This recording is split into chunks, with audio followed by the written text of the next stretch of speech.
की है। ये जो पीछे निकली है ये पूंछ तो हमारी है, लेकिन इसकी पूंछ भगवान की है। मतलब श्री जानकी जी कहती हैं पहेलियां मत बुझाओ, सही सही बताओ। तो श्री हनुमान जी कहते हैं आगे ही राघव मेरे हैं, आगे ही माने हृदय, आगे ही राघव मेरे हैं, पीछे है पूंछ, रहस्य है भारी, बंदर को भला पूछता कौन है, प्रभु श्री राम से ही तो है पूंछ हमारी।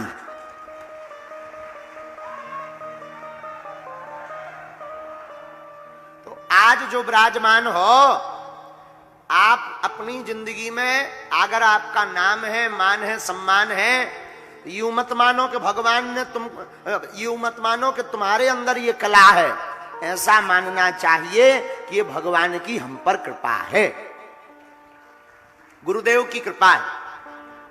अच्छा सुनो, ऐसे समझो, जब हमारा जन्म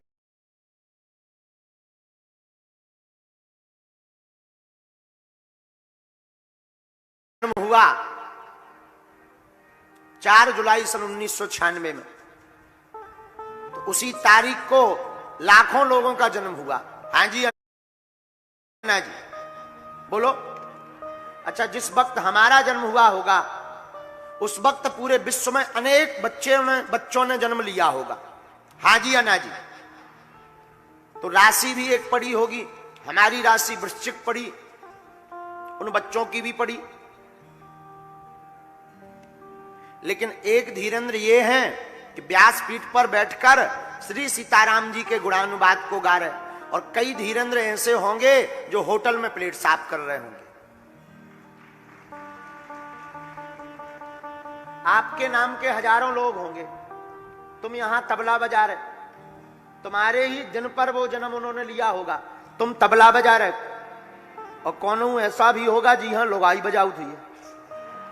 हाँ, ये भगवान की बड़ी कृपा है कि नहीं? विचार करो, कितनी बड़ी कृपा है कि आप व्यासपीठ पर बैठकर भगवान को रिझा रहे, और कोई अपने जीने की भगवान से कामना कर रहा होगा। ऐसी परिस्थिति में तुम्हारे ही समय का व्यक्ति होगा। तो ये भगवान की कितनी कृपा है कि आप यहां बैठे हो, और आपके ही समय में कई लोग ऐसे हैं जिनको बैठने की भी क्षमता नहीं है। तो ये क्या है? भगवान की बोलो बोलो कृपा है। तो पूंछ किसकी है? भगवान की। कृपा किसकी है? भगवान की। तो फिर हम लोग घमंड किस बात पे करें? आप सोचो कि आप ऐसे हो ठटरी के बरे। अच्छा, हम विचार करें कि हम कथा वक्ता हैं, व्यास जी हैं, तो कथा करते हैं हम, और हम करते हैं हम, बस हम और अहम। जहां ये आया सोई भगवान को क्या करना है, एक छैया हमारे माइंड का तार ढीला करना है। बोले क्या हुआ? बोले पंडित जी पगला हो गए। फिर कोई कथा नहीं सुनेगा, टमाटर और मारेगा। हाँ जी अन्ना जी। मान लीजिए आप ड्यूटी में हैं, और आपकी ड्यूटी में कोई कांड हो जाए तो 2 मिनट में उतर जाएगी आपकी वर्दी। हाँ जी अन्ना जी। तो आपसे हम करबद्ध प्रार्थना कर रहे हैं कि आपके ऊपर अगर कोई कृपा है, आपके अंदर कोई टैलेंट है, तो ये आपका नहीं है, आपके ऊपर राम जी की कृपा का यह टैलेंट है। हाँ, इसलिए स्वप्न में भी श्री सीताराम जी को नहीं भूलना चाहिए। धन्यवाद निर्विवाद सुबह शाम कहिए, प्रभु को धन्यवाद निर्विवाद सुबह शाम कहिए, जाहि विधि राखे राम कहीं विधि रहिए। सीताराम सीताराम सीताराम कहिए, जाहि विधि राखे राम। इसलिए माई बाप, हमारे पागलों, हमारी प्रार्थना है आपसे कि आप कथा में आए हो तो आपने उपकार नहीं किया, अपितु भगवान ने तुम पर उपकार किया है कि हम लोगों को कथा सुनने या सुनाने लायक बनाया है।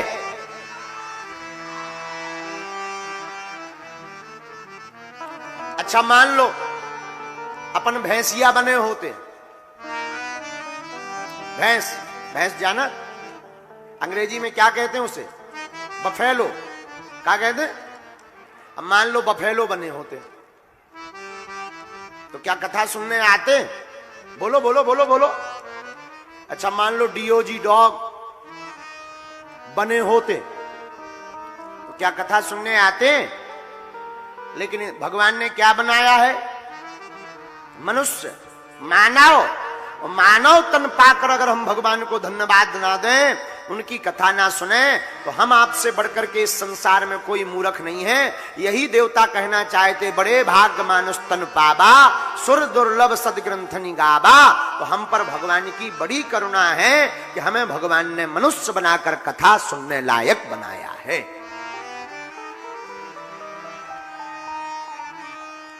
इसलिए प्रभाव में ना जीकर किसमें जियो।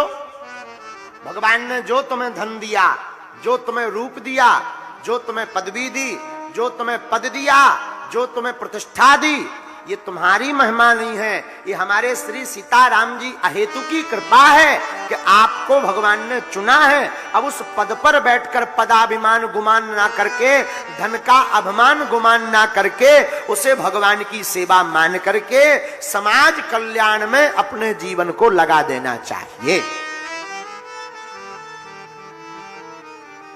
हमारे आपके पिताजी हैं, पिताजी ने संपत्ति कमाई आपके लिए छोड़ी, आप संपत्ति कमाओगे पुत्रों के लिए छोड़ दोगे, और ये क्रम कितनी पीढ़ियों से नहीं चलता आ रहा। पर पूत कपूत तो का धन संचय, पूत कपूत तो का धन संचय, पूत कपूत तो का धन संचय। और कई बार ऐसा पुत्र हो जाता है कि पिता तो 2 रुपया कमाता है, पुत्र जो है ऐसा नाम रोशन करता है कि जगह जगह उस पुत्र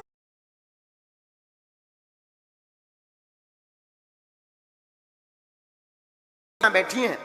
हम तुमसे प्रार्थना करेंगे हाथ जोड़कर, अगर आप हमको सुनते हो या मानते हो, हमारी कथा को सुनते हो, तो मेरी बहनों और मेरे युवान पागलों, युवान जवान पागलों, मेरी प्रार्थना है, पिता के नाम से तो बहुत पुत्रियां और बहुत पुत्र जाने जाते हैं।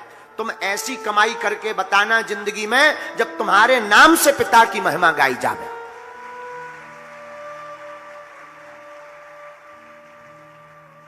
अमुक पंडित जी के पिताजी बड़े विद्वान थे, विद्वान का पुत्र है, ये कोई बड़ी बात नहीं है। अमुक नेताजी का बेटा है, ये कोई बड़ी बात नहीं है। जो अमीर आदमी है उनका लड़का है, ये कोई बड़ी बात नहीं है। अब तू बड़ी बात तो तब है अमुक गुरु का चेला है, ये कोई बड़ी बात नहीं है। बड़ी बात तो तब है जब लोग कहें अरे भैया इनके पिताजी हैं, उनके पिताजी हैं। ये जब तुम्हारे पिताजी गली से निकले, लोग उंगली करके कहें कि ये अमुक आदमी के पिताजी हैं,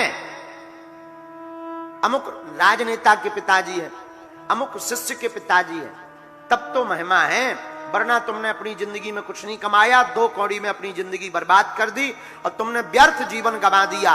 रात गवाई सोए के दिवस गवाया खाए, हीरा जन्म अनमोल था कौड़ी बदले जाए। हमारी प्रार्थना है अब जो बीत गया सो बीत गया, आज के बाद ऐसी प्रभु भक्ति करो कि तुम्हारे माता पिता का नाम संपूर्ण विश्व में छा जाए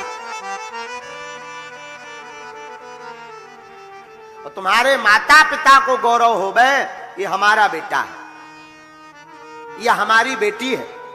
कई बार हमारे पास जब माता पिता आते हैं, उनका बच्चे बहुत बड़ा होता है, हमें बड़ी खुशी होती है, बड़ी प्रशंसा होती है। और उन माता पिता के चेहरे का आह्लादपन क्या कहना। हमारे एक बड़े ही प्रिय आईएएस ऑफिसर हैं मध्य प्रदेश में, बहुत प्रिय। उनके जब माता पिता हमारे पास आते हैं तो वो इतना रोते हैं, हम पूछते कि भाई रोते क्यों? बोले गुरुजी ना हमारा बेटा आईएएस होता ना हमको इतना मान सम्मान मिलता। हमने कहा क्या मान सम्मान? बोले जहां भी जाते हैं तो लोग हमको पूछने लगते ये कलेक्टर साहब के पिताजी हैं, इनको बढ़िया भैया जल्दी से व्यवस्था करवा दो। तब हमें उस दिन अनुभव हुआ कि धन्य है ऐसे माता पिता जिनके पुत्र ऐसे हुए। हमारे साधु समाज में बुंदेलखंड के सिरमौर गौरव श्रीमद जगतगुरु द्वाराचार्य मलुक पीठाधीश्वर स्वामी श्री राजेंद्र दास जी महाराज एक ऐसी विभूति हुई संत रूप में कि आपके कारण आज उनके पिताजी की महिमा सर्वत्र गाई जाती है। पिताजी उनसे ज्यादा विद्वान, पिताजी उनसे ज्यादा नियम धर्म के पक्के हैं, लेकिन उन्हें वह प्रतिष्ठा नहीं मिल पाई। लेकिन अब पूज्य महाराज जी के कारण उनके पिताजी को भी जगह जगह प्रतिष्ठा प्राप्त हो गई। तो जितने भी युवान बैठे हैं, तुम आज ही कथा में प्रण करके जाओ कि ऐसी कमाई करना, ऐसी मेहनत करना, ऐसी भगवान की भक्ति करना कि कामयाबी शोर मचावे और जगह जगह तुम्हारे नाम के चर्चे होवे कि अमुक आदमी का बेटा नहीं। जब तुम्हारे पिता निकले तो लोग कहें ये अमुक आदमी के पिताजी जा रहे हैं। तब तो तुमने माता पिता पर कोई उपकार किया, वरना व्यर्थ जीवन गवाया। लेकिन इन सब में भी ये प्रतिष्ठा मिल भी जावे तब भी अभिमान गुमान में मत डूबना। आहा, कई बार गुरुजी के नाम से चेला की प्रतिष्ठा हो जाती है। हम जहां पे ना जावे तो हमारे चेले जो है पहुंच जाते हैं, यजमान शिष्य, और उनकी महिमा होती। लोग कहते गुरुजी नहीं आए पर वो तो आए हैं, ये गुरुजी से हमें मिलवा देंगे। लेकिन चेला समझने लगे कि बारे हम लोग हमारी पूजा कर रहे, सोई कुछ नहीं होना है, गुरुजी का दिमाग खराब होना है और चेला को निष्कासित होना है। अब बने रहो, चाहे जितने बड़े नेताजी बने रहो, चाहे जितने बड़े चेलाजी बने रहो, अब क्या कर लोगे सीताराम? तो चेला वह नहीं जो गुरु के नाम का उपयोग करके अपना काम चलाए। असली शिष्य हमारा वो है जो हमारे नाम को अपने काम के द्वारा बढ़ावे। इसलिए मेरे पागलों, प्रभाव में नहीं जियो, किसमें जियो? जोर से बोलो, भगवान के स्वभाव में जियो। स्वभाव का मतलब स्वभाव, अपने अंदर का भाव ही स्वभाव है, और जो स्वभाव में जीता है वो कभी दुखी नहीं रहता। अब मान लो हमारा स्वभाव है कि हमें देहाती आदत बहुत पसंद है, गांव की पुरानी परंपराएं हमें बहुत प्रिय है, पुराना भोजन बड़ा प्रिय है, निवास भी हमको एसी वेसी वाला मिल जाए तो बड़ी खटपट होती है, क्योंकि एसी से हमारा तो सिर घूमने लगता चक्कर। हमको तो एकदम खुला वाला माहौल चाहिए। अब भगवान की बड़ी कृपा है कि हमें एसी मिल जाए तो हम को बटन ही चालू नहीं कराई था बाहर में।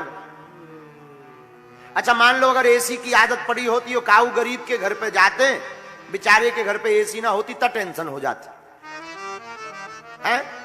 हाँ जी या ना जी? बोलो बोलो। तो भगवान की बड़ी कृपा है तो बिना एसी के जी रहे तो आनंद है। तो प्रभाव में जितना आनंद नहीं है उससे कहीं अनंत गुना स्वभाव में आनंद है, और स्वभाव ऐसा होना चाहिए जिससे हमारे श्री सीताराम जी हम पर रीझ जावे। अच्छा भगवान कब रीझेंगे?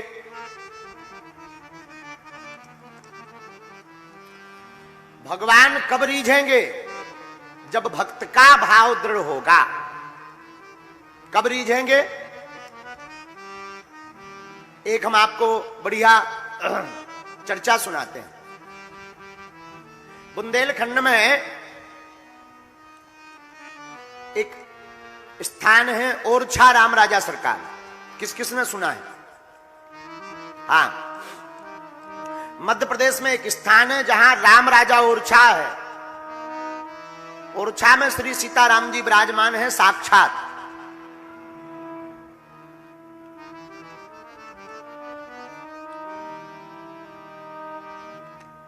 वहां के राजा हुए श्री ओरछा नरेश। वो बड़े भक्त थे, इतने भक्त थे कि उनको सब में राम जी नजर आते थे। सब में जो भी मिल जाए तिलक लगाए हुए, माला पहने, सोई उसको प्रणाम करने लगते थे। और हम एक प्रार्थना करें नागपुर वाले पागलों से, हमारी निवेदन है व्यासपीठ से, अगर आप सनातनी हो तो अन्य पंथों के लोगों को टोपी लगाने में शर्म नहीं है, क्रॉस लटकाने में शर्म नहीं है, फिर हिंदुओं को तिलक लगाने में किस बात का शर्म है?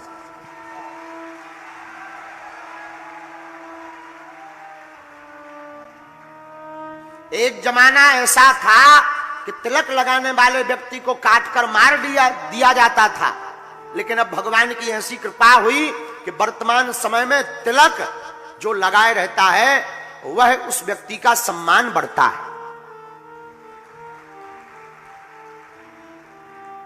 और तिलक हम भारतीयों सनातनियों की पहचान है। अच्छा एक बात बता, विवाहित स्त्री का पता कैसे करेंगे कि इसकी शादी हुई कि नहीं? बोलो बोलो बोलो बोलो। मांग में सिंदूर, हाँ जी या ना जी? मांग में सिंदूर है तो क्या पता कर लेते हैं कि भैया इस प्लाट की रजिस्ट्री हो चुकी।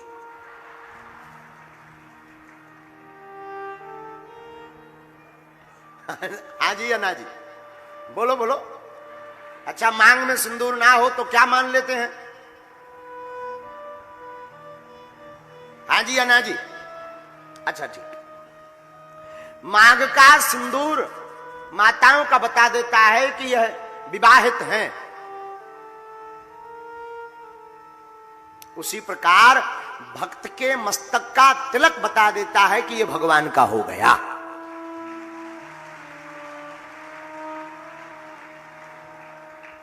किसका हो गया? जैसा तुम्हारे गुरुजी तिलक लगाएं वैसा शिष्य को लगाना चाहिए। हाँ, उससे पहचान बढ़ती है गुरुजी की,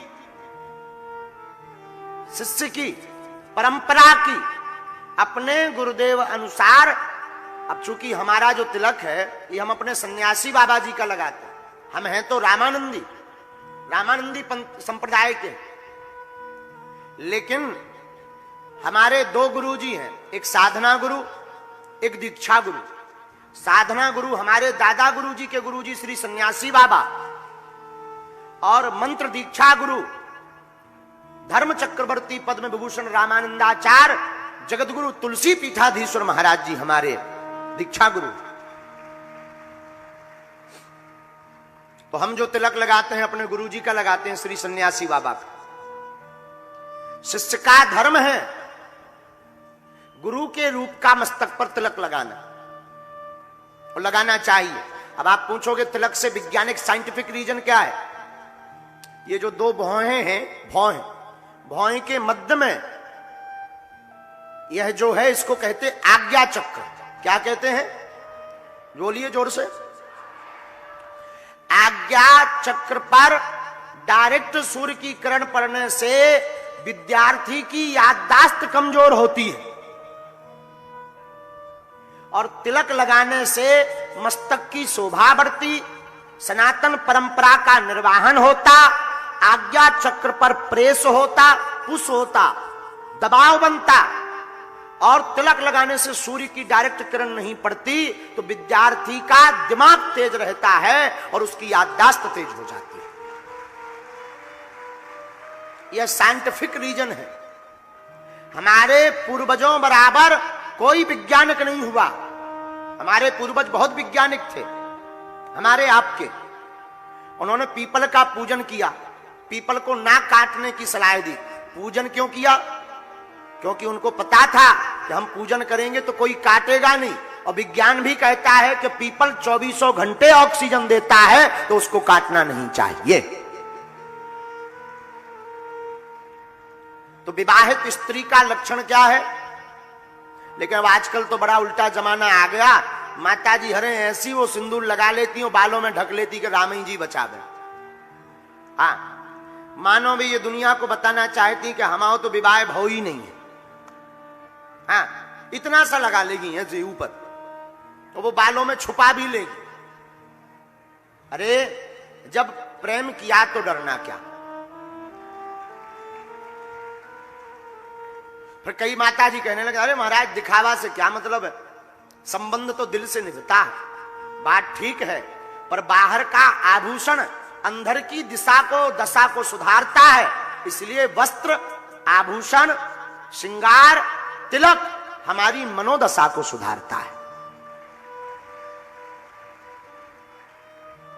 मस्तक पर तिलक होगा, हाथ में माला होगी, और धोखे से भी मदरालय के सामने गाड़ी रुक जाएगी तो ज्यादा देर नहीं टिकेंगे।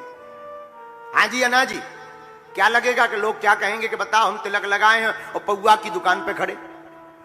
धोखे से भी रुक जाए तो वो तुरंत भाग लेता है। और तिलक ना लगा हो, जींस पैंट पहनो, ले आओ एक भैया, बोलो सीताराम। तो प्रत्येक सनातनी से हमारी प्रार्थना है, करबद्ध प्रत्येक हिंदू से, आज ही आप कथा से प्रण लेकर जाइए। विवाहित स्त्रियों का लक्षण है मांग में सिंदूर, उसी प्रकार भगवान के भक्त का लक्षण है माथे पर तिलक। अच्छा, माला जो विवाहित स्त्री होती है उसके गले में मंगल सूत्र होता है। हाँ जी अन्ना जी, बोलो। पति के द्वारा दिया हुआ, माला भी हो तो ठीक है। उसी प्रकार भक्त की निशानी है माला।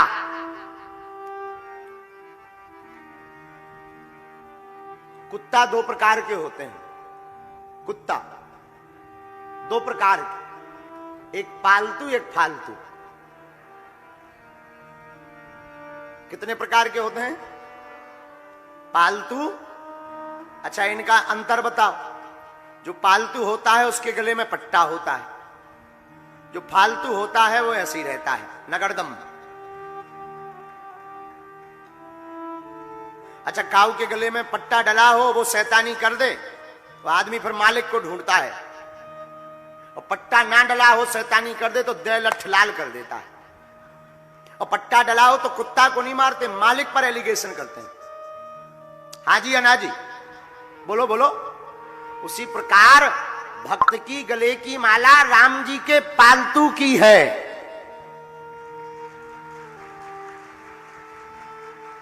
हम तो भाई राम जी के पालतू हैं, इसलिए देखो माला डाले हैं। हनुमान जी के पालतू, गले में माला है। अब जिनके नहीं है वे फालतू हैं। तो ऐसे फालतू लोग बुरी पिटाई खाते हैं, कष्टों की, विपत्तियों की, संकटों की, भूत बाधा की पिटाई खात दबा के। लेकिन जो राम जी के पालतू होते हैं उनकी पिटाई तो होती है पर कम होती है। सबसे ज्यादा नजर जो पालतू जिसका होता है उनके ऊपर रहती है। इसलिए संकट पहले ही डरते हैं कि इसके गले में माला है, मस्तक पर तिलक है, ये भगवान का पालतू है, इससे ज्यादा नहीं बोलना है। समझ गए? तो आज के बाद कौन कौन सनातनी हिंदू प्रतिदिन तिलक लगाएगा? बाकी सब उठाओ हाथ। आज के बाद